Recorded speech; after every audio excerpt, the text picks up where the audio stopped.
This is the Bates Bobcast, our weekly podcast where we take a look at the week that was in Bates athletics. My name is Aaron Morrison. This week we talk with Carolyn Court. The former Bates women's cross country and track and field coach was inducted into the Auburn-Lewiston Sports Hall of Fame on Sunday, plus a chat with our Bobcats of the week and a preview of the NESCAC baseball tournament with the Bobcats' breakout star on offense, junior Justin White. All that and more coming up on the Bates Bobcast.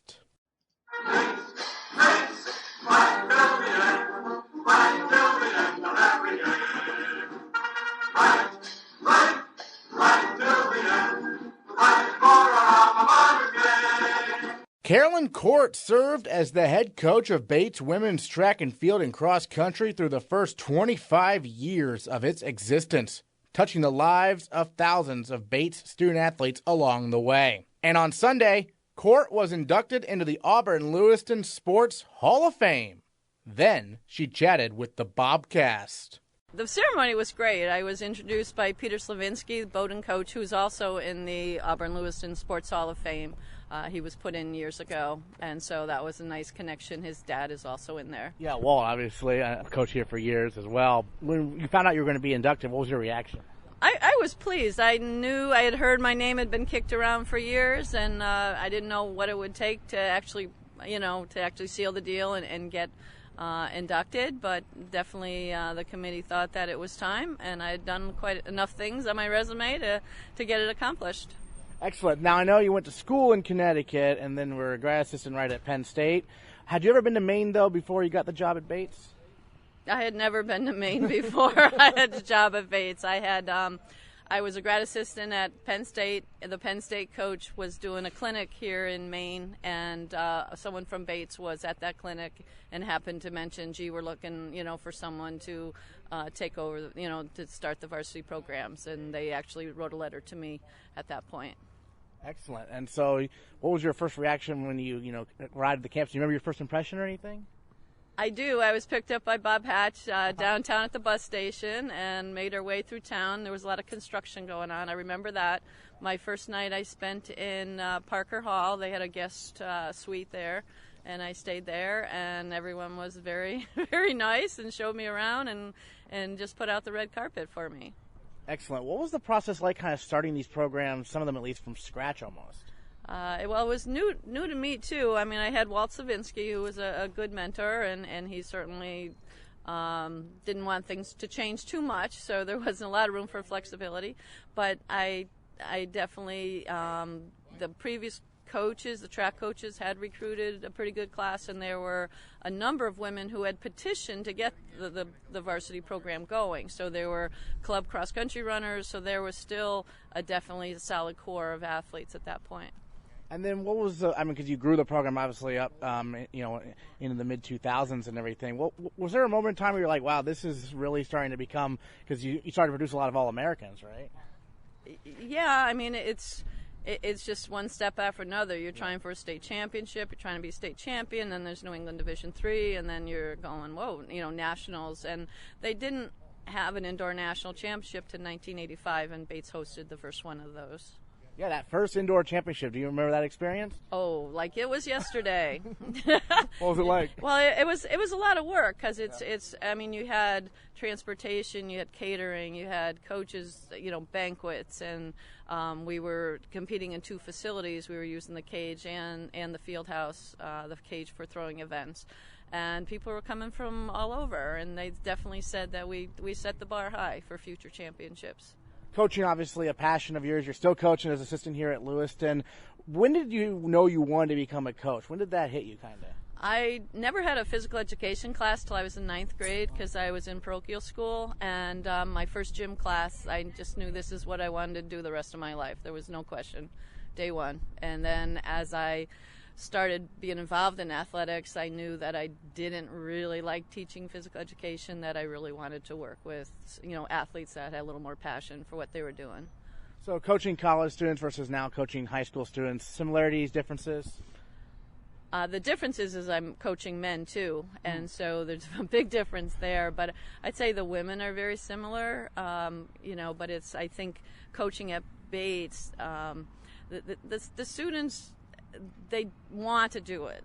They don't have to do it. They're there. It's a passion. It's hard to balance academics and athletics. So the students on your team are pretty committed at the college level for sure. And then you mentioned, obviously, Walt Slavinsky was a coach when you arrived for the men, and then Al took over there in the mid-'90s. What was that transition like in terms of your working relationship with the two different coaches? Well, I thought it was good. There was a little transition year between the two coaches, but, Al was certainly not one to step on your toes. I mean, he certainly respected what you did and just let you do your thing, whereas I think Walt, wanted things to be a certain way, and it was hard to be different with the two programs, but there was definitely a lot more flexibility when Al came in, because he was real easy to work with. Obviously, you keep tabs on the program and everything. I know you're at a lot of the meets coordinating the officials and whatnot. What's it like been watching the Bates program continue to grow after your retirement? It's been good. I mean, even right after I retired, I was back at practice, and I knew I retired at the right time for me, for sure. I mean, I missed it, but it is an awful lot of work, and I see those coaches working so hard, and I'm saying, wow, they don't even start their day coaching till after 4 o'clock in the afternoon, and that's really different from what I'm doing now, where I'm done at 4. And but I mean, they work hard, and certainly they've had tremendous successes, and it's getting harder and harder all the time, because there's more and more Division III schools being added. The level, you put a standard and the kids are going to hit it, and so athletes that are like athletes for mine that were All-Americans would now be just making this entry standard. Gotcha. And then we have a first-year Jenny Martin who went to Lewiston. She said that you were really key in getting her into track, and now she's doing it at Bates. How proud does that make you to see that progression? It's great. I mean, Jenny's definitely a standout for us at the high school. I mean, she was a captain many, many years, and a definite team leader for both the men and the boys and girls here at the high school. I'm happy to see her there. I'm happy to see her success, and she's going to be very successful, because she just has that personality that, she sets her standards high, and she's going to meet those standards. When did you kind of decide, maybe in your mind, do you remember a point where, like, okay, Lewiston, Lewiston Auburn community, this is where I want to stay, kind of? Because a lot of coaches, they'll move around. I know when I was coaching at Bates, other colleges tried to, entice me away, and I know I had an interview at Boston University and went there, but it was more chains on the doors, not feeling the athletes would be safe running through the city. It was just hands down. I knew how fortunate I was to be in a community where I felt that the athletes leaving the building were going to be safe running the streets of the city. So that makes... that made the decision much easier, for sure. Gives you one less thing to worry about. Right. Oh, totally. Yeah. And then, I guess if you had any other thoughts about your time at Bates and what, really stood out to you, over the course of your career. Well, certainly with Bates, it's just the whole community, the whole support that we had from food services, from the equipment managers, from the grounds crew, from people that would help you in emergencies. Some piece of metal broke and someone would weld it for you, and those are things that other coaches don't have the advantage, don't have that kind of support. Being able to walk into a track meet that you're hosting and it's already set up, as opposed to, I'm here at 8 o'clock in the morning, I have to move the hurdles and do the pit, and along with the entries and all that. I think Bates has a phenomenal situation where the coaches are actually allowed to coach during a meet. Excellent. Carolyn Court, newest member of the Auburn-Lewiston Sports Hall of Fame. Thanks so much. Oh, thank you. Sticking with track and field, the men's track and field team finished second at the New England Division III Outdoor Championships over the weekend. Senior Adedire Fakaridi won the discus throw for the third straight year, while finishing second in the shot put and third in the hammer. Meanwhile, sophomore Brendan Donahue finished second in the decathlon, and Bates placed 3 runners in the top 8 in the 10,000 meters. But our male Bobcat of the week is senior Ben Tonelli. The Seattle native won the 3,000-meter steeplechase with a season-best time of 9 minutes 17.99 seconds, moving him into 6th place on Bates' all-time performance list. And for that, He is our male Bobcat of the week. New England champion, the 3,000-meter steeplechase. For those who don't know what that is, break it down for us. What is it? Okay, so the 3K steeplechase is 3,000 meters over 5 barriers a lap, one of which is a water pit. So it's a 12-foot basically trench that's sloped, and so the farther you go, the less water you get on yourself. So so overall it's 35 barriers, and it's a pretty grueling race. It's most like kind of cross country. It's the cross country of track, I would say. But yeah. Interesting. So the water pit, is that the most fun, most difficult part of it for you? It's probably the most fun in practice and the least fun during the race. Okay. So it gets pretty brutal. Usually the way I try to break down the race is by how many water pits I have left, because it's hard going in, it's hard jumping over, and it's hard recovering because you really launch yourself, and it's a little jarring, especially when you're tired. So this race obviously went well. You won it. What was clicking so well out there? I think the big thing with the steeplechase is just being able to run over the barriers consistently with good form. As soon as your form starts breaking down, you really start to feel it and get a lot of lactic acid in your legs and start to slow down. So it's really about just staying calm and collected and going over the hurdles kind of consistently at a good clip while still not building up that lactic acid by putting too much effort in. So when did you start running this event? When was the first time you ever ran it? Yeah, so I started my freshman year. I'd never done it. We didn't have it in high school. So I started with my freshman year, and it's there's a steep learning curve, definitely, because it's very different for us non-coordinated distance runners to try to start doing something that's a little bit more coordination-oriented. So usually the first couple of years are pretty rough, and then you start to kind of hit your stride, no pun intended, and start doing a lot better kind of later on. How's the coaching here from Fresh or others helped you with this? The coaching here is really great. Everyone has kind of different perspectives on kind of how you should do the steeplechase. It's obviously it's most like hurdles in some ways, but it's also most like distance. So we have Coach Art who does the hurdles here, and he helps a lot with the hurdle form. But then also Coach Fresh was a steepler back in his days in college, so he has another perspective there. And then our newest coach, Coach Ellis, is just starting to learn the ropes of kind of what it takes to do steeple, because he's more of a mid-D guy. But everyone has their unique perspective, and then of course we have kind of a community of steeplechasers that help each other out. So it's a lot of like peer-to-peer kind of education, I guess, for the steeple, for sure. Excellent. What was your reaction when you crossed the finish line there the other day? It was pretty exciting. I think I really wanted to win, and I wasn't really focused on the time. And when I came through in the last 50 meters, I realized I was running a lot faster than I thought I was. So when I finished, it was like a big, I won the race, but it was also I ran a lot faster than I thought I was going to, and all the guys were there. A lot of the throwers were at the finish line, so being able to see them and see their reaction was really exciting. So I was pretty pumped. So how does it break down when you race it? Everyone at once, or are there different heats? Yeah, so usually the steeplechase, everyone goes together because and especially at meets like this, it's a small enough field. There's not a lot of people who do the event because it's kind of a weird one. And so this race, I think there was maybe 18 people in it. Everyone goes at once, and it can get a little bit crowded over the hurdles for the first couple laps. But after that, usually it starts to break apart. That's what I was thinking, like when you land in the water pit, I mean, a bunch of people at the same time, right, sometimes? Yeah, sometimes it can some people have different reactions to flying in the air, and they'll throw their arms out or something to hit you or something like that, or somebody else will land in front of you and you'll get a bunch of water in your face or something. So usually it can get pretty brutal. There's a lot of more serious injuries coming from the steeplechase than you'd expect in track and field. So it makes it exciting, but also you got to be kind of cautious of, you don't want to bang yourself up too bad. It must be tricky to practice because it is such a convoluted type setup, isn't it?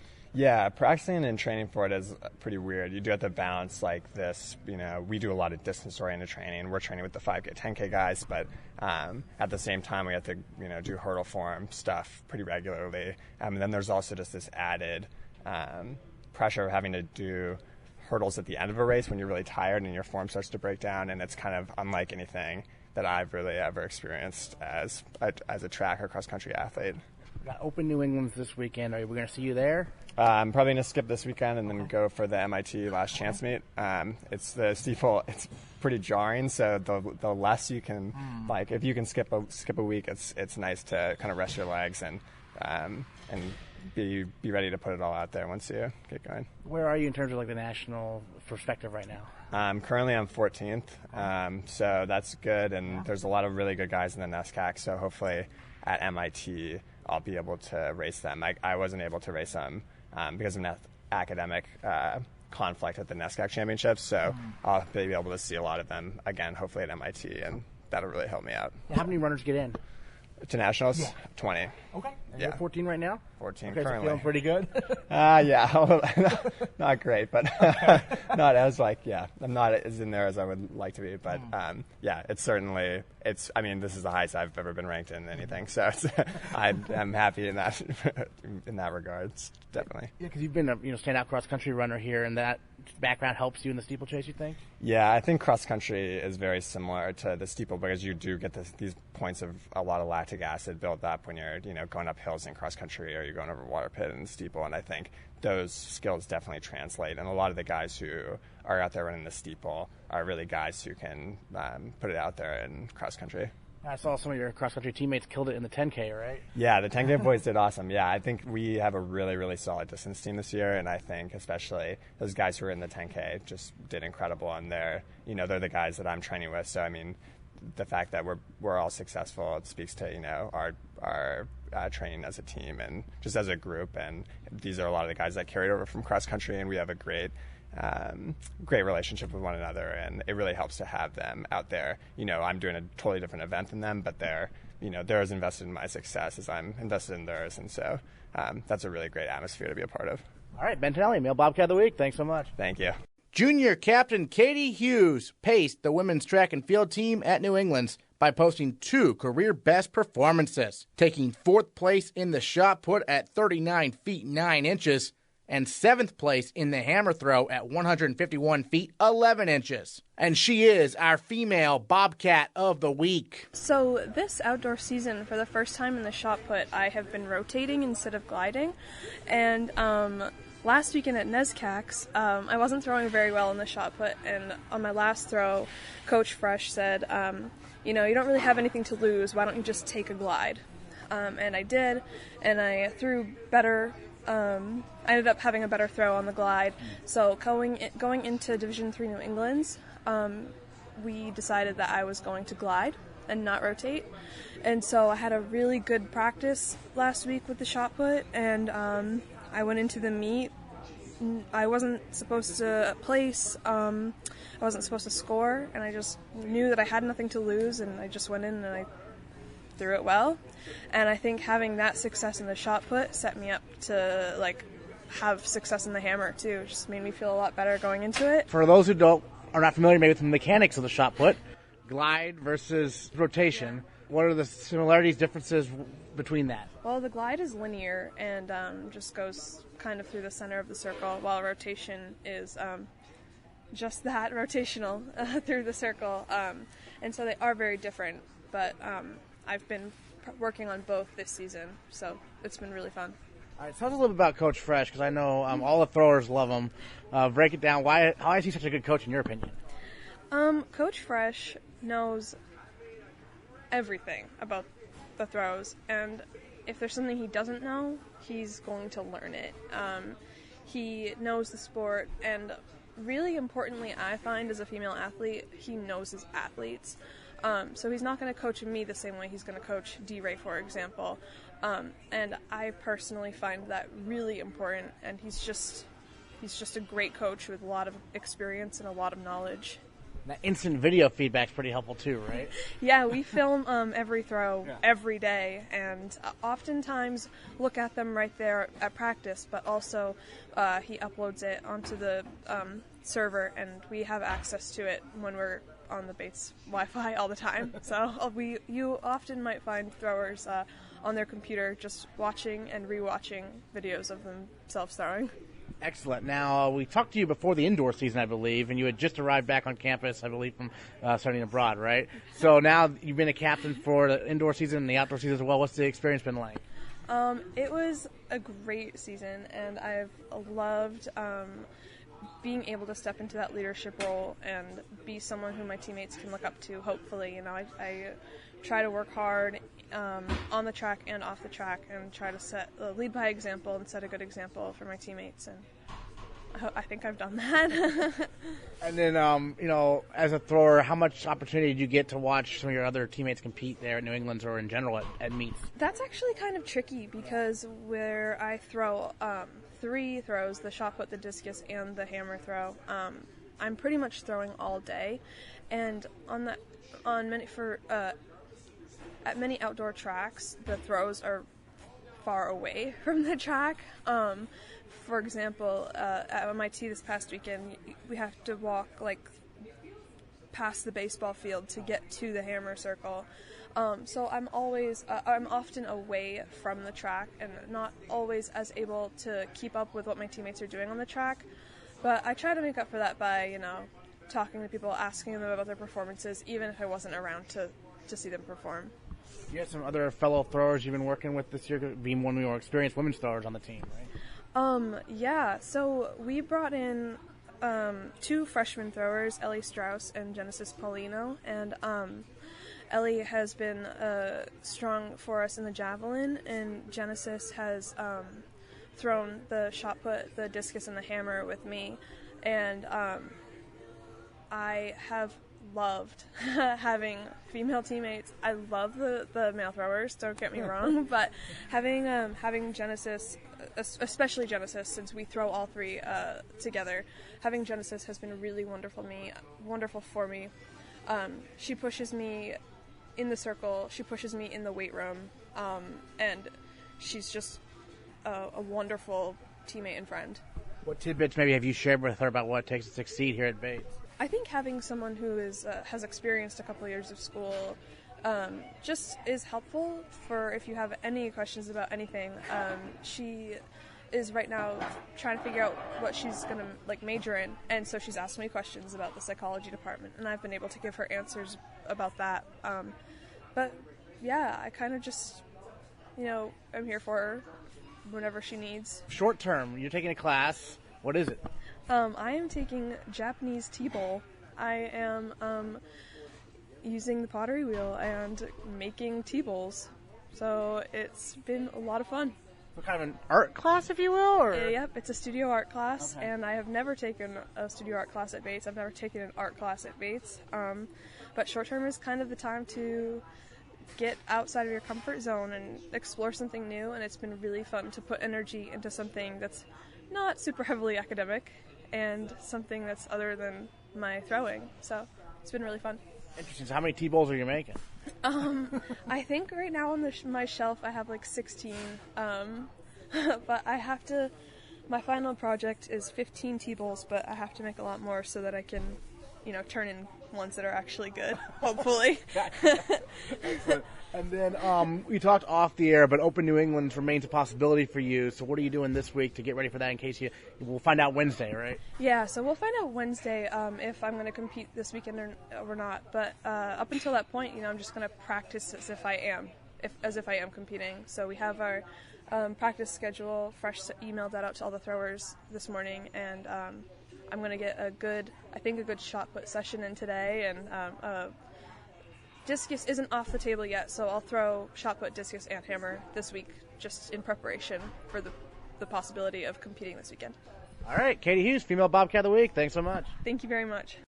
The rowing teams turned in essentially a perfect performance at the New England Rowing Championships, with the women winning every race they entered to earn the overall points trophy, and the men winning the first and second varsity 8 races.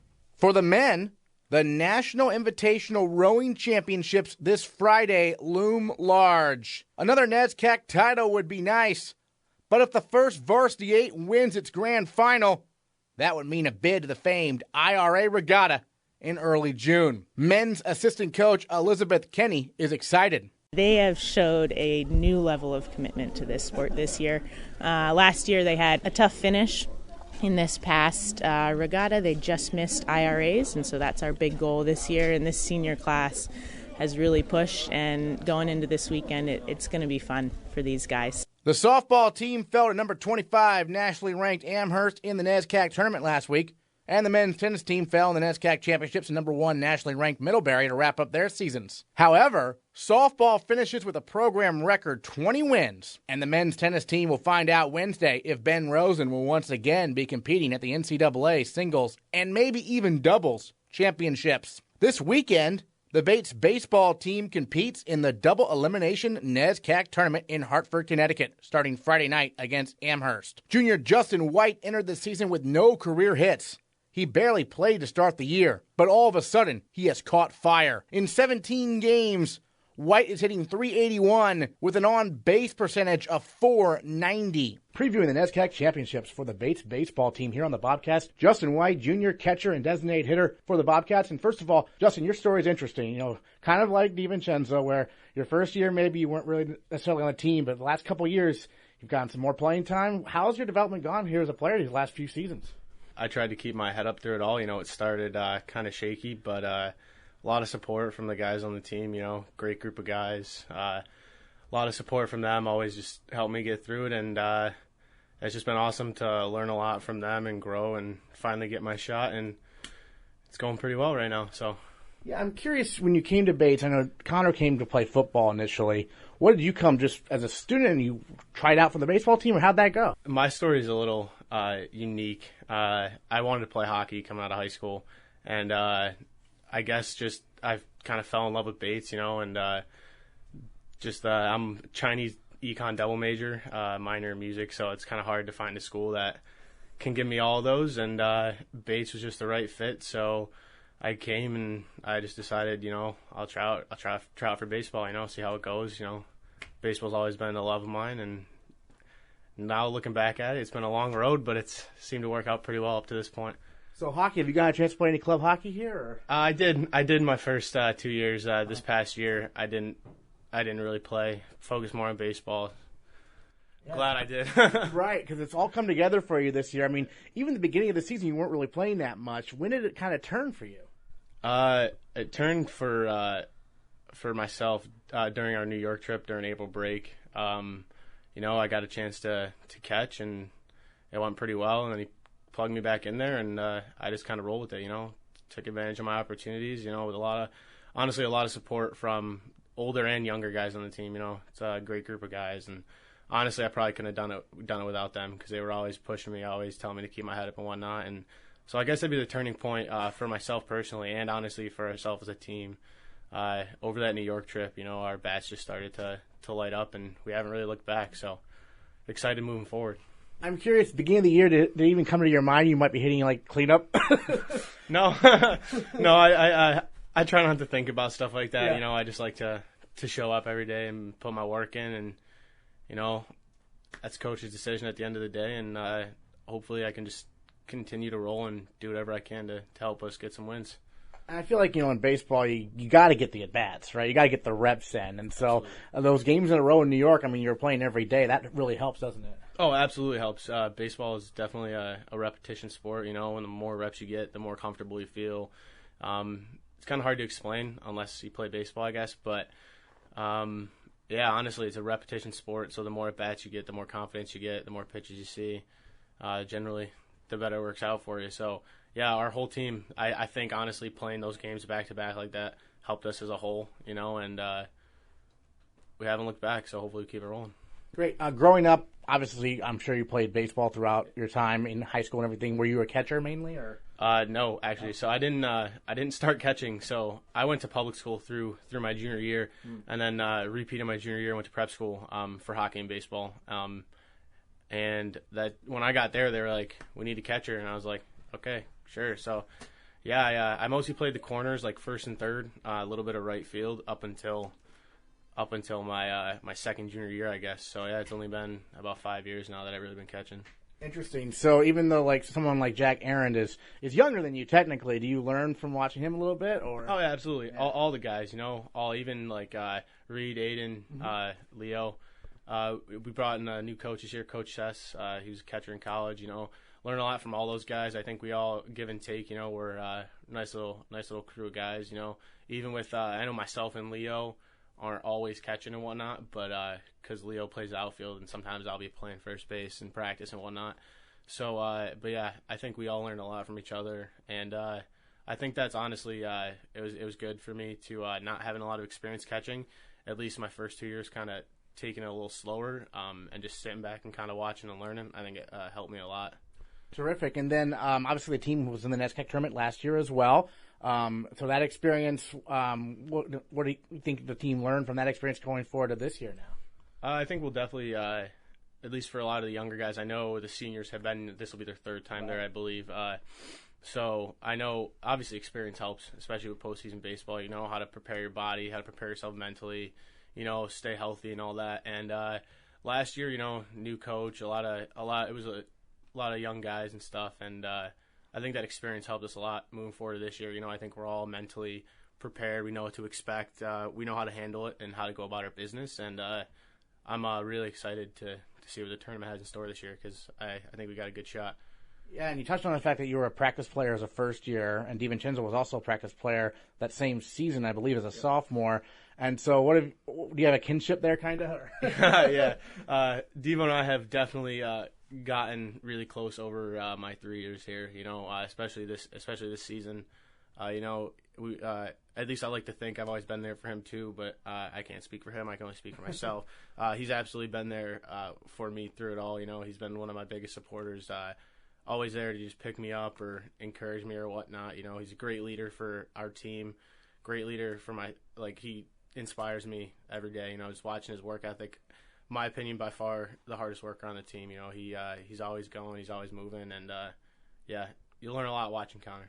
I'm curious for you personally. I mean, I know you're focused on the here and now, big NESCAC tournament coming up. Do you think to yourself, man, next year I'm going to get a full season of this? I'm not really looking forward to next year. I'm just trying to live in the moment. Take advantage of the opportunity that I've been given, and I think our team is really, really focused on this weekend, and we're all excited because at least all of us think we could really, really do some damage. And well, you got good memories of that field already, right? Oh, absolutely. Absolutely. That was probably not only for myself, but for a lot of people, probably the three greatest games of baseball that a lot of us have ever been a part of. It was just so electric, so invigorating. It was an unbelievable experience. Yeah, referencing the 3-game sweep that you guys had there at Trinity and basically knocked Trinity out of the playoffs there, right? Yeah, that was awesome. That was absolutely awesome. We didn't technically knock him out. We had to take care of business with Tufts, which you did. Yeah, we did. We got 1 of 3, which is all we needed, and I'm super proud of the team because I know in my previous 2 years we got swept by Tufts both times, I believe. So that was the first time we had beaten Tufts, and Nolan just pitched absolutely unbelievable, great game. He pitched his butt off, and we got some timely hits and squeeze play too.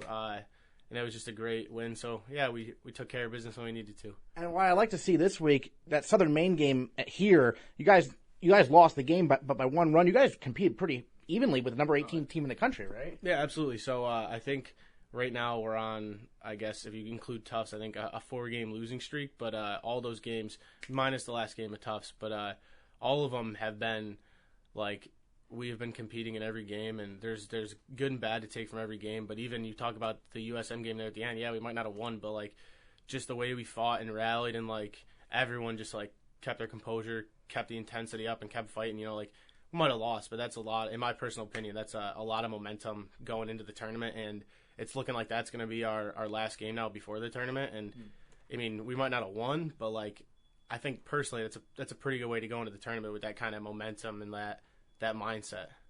All right, Justin White, thanks so much for joining us. Thank you very much. Appreciate it. Next time on the Bates Bobcast, we'll recap the National Invitational Rowing Championships, the Open New England Track and Field Championships, and the NESCAC Baseball Championships. Championship season rolls on the Bates Bobcast. Bates, Bobcat.